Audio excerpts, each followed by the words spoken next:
Como vão? Aqui é o professor Evandro Farias Luz e mais uma vez vamos viajar através do espelho da história do Brasil. Ah, mas eu tenho uma recomendação, tá? Dá o seu joinha, o seu like ou o seu dislike.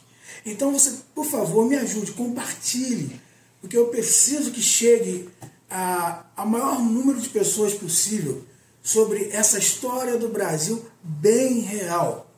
Tá bom? Então você me ajuda aí e vamos começar a nossa viagem de hoje. Como falamos na aula passada, vamos narrar o encontro dos portugueses com os indígenas.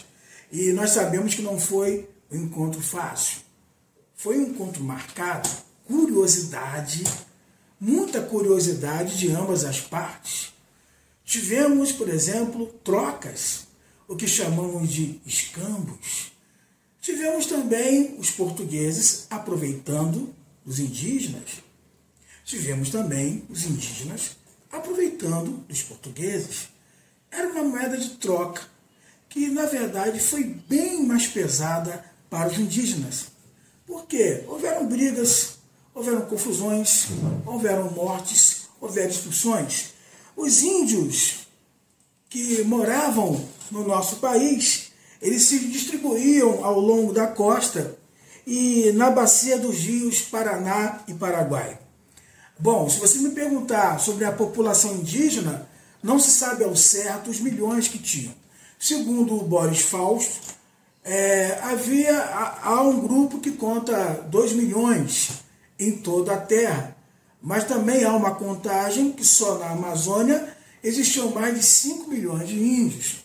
Ou seja, a população indígena era muito grande de costa a costa do nosso país. E entre 1500 e 1535, Portugal ele se decidiu na extração do pau-brasil. E foi exatamente a principal atividade econômica de Portugal. Só para lembrar, Portugal estava indo para o lado das Índias, mas encontrou o Brasil. E em busca de especiarias, a primeira coisa que eles viram que chamou muita atenção era a grande quantidade de pau-brasil. Por que, professor, pau-brasil? Pau-brasil por causa da sua cor vermelha, cor de brasa. Brasa, Brasil. Então, ao longo da costa, ao longo do litoral, os portugueses então foram extraindo o pau-brasil. Mas quando acabava esse pau-brasil no litoral, o que eles tinham que fazer? Entrar pelo meio dos índios. E para entrar pelo meio dos índios, tinham que ter acordo. Para entrar pelo meio dos índios, tinham que ter troca.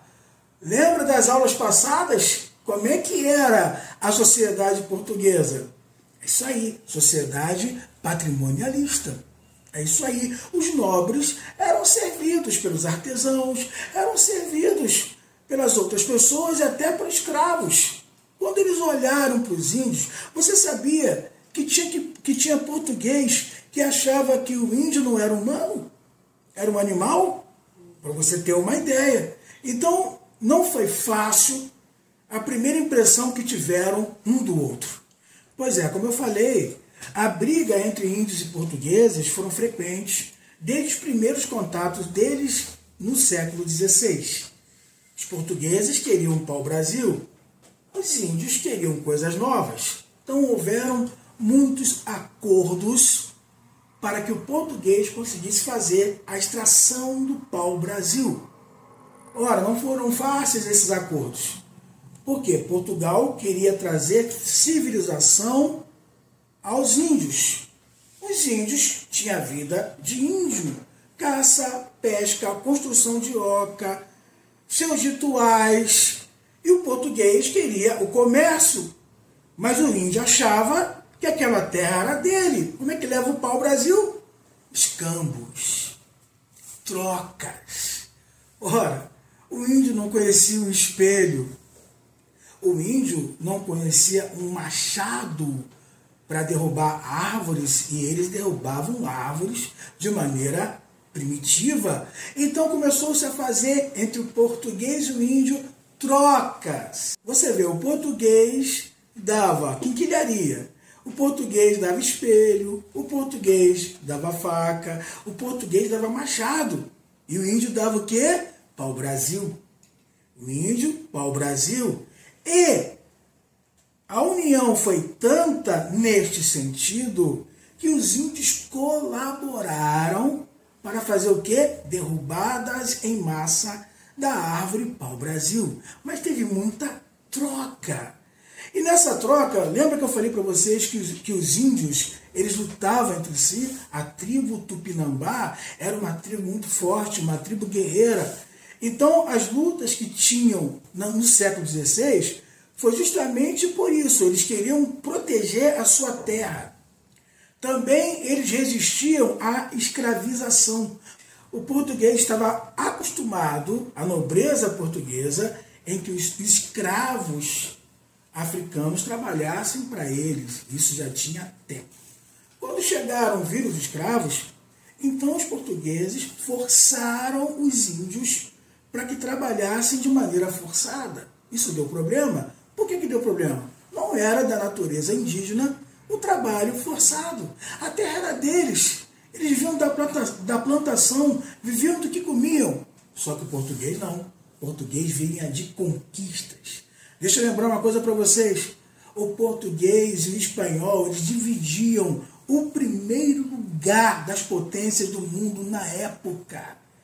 Então, teria sim muito atrito, teria muito problema. E o índio, então, deu problema para os portugueses. Houveram muitos confrontos, muitas batalhas entre os portugueses e indígenas. Houveram violências e traições também. Por exemplo, os portugueses muitas vezes usavam de violência, enganavam os indígenas com falsas promessas de paz, até catequização e aliança, como por exemplo, como o índio vai aprender a ser católico da noite para o dia? Pois é, tentaram fazer o índio aprender a ser um cristão um dia para a noite, sendo que ele tinha um ritual, ele tinha suas crenças. Então isso deu muito problema entre portugueses e índios. Nós temos também exemplos históricos de conflito, como o conflito com os tupinambás no século XVI. Os tupinambá eram guerreiros de grandes batalhas e realmente eles não deixaram fácil para os portugueses. Muitas outras batalhas, como também a Confederação dos Tamoios.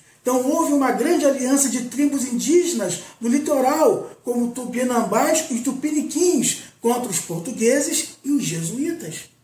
Meus queridos, não se enganem. Esse país nasceu à custa de guerra. Esse país nasceu à custa de patrimonialismo. Esse país nasceu à custa de tomar a força. Isso é história, isso é Brasil. Houveram momentos em que os portugueses se aliaram com uma tribo para combater a outra. Por exemplo, portugueses se aliaram com os tupiniquins para combater os tupinambás. Qual o motivo? Exploração do pau-brasil. Pois é, meus amigos, isso é história, isso é Brasil, é a cara do nosso país, nós viemos disso. E agora nós temos que melhorá-lo. Então, espero vocês até o próximo vídeo, mas não se esqueça de dar o seu like ou o seu dislike, compartilhe. E eu quero chegar a 1000 inscritos. Me ajudem. Eu preciso da sua ajuda para que esse vídeo seja relevante. Deus abençoe você e até o próximo vídeo.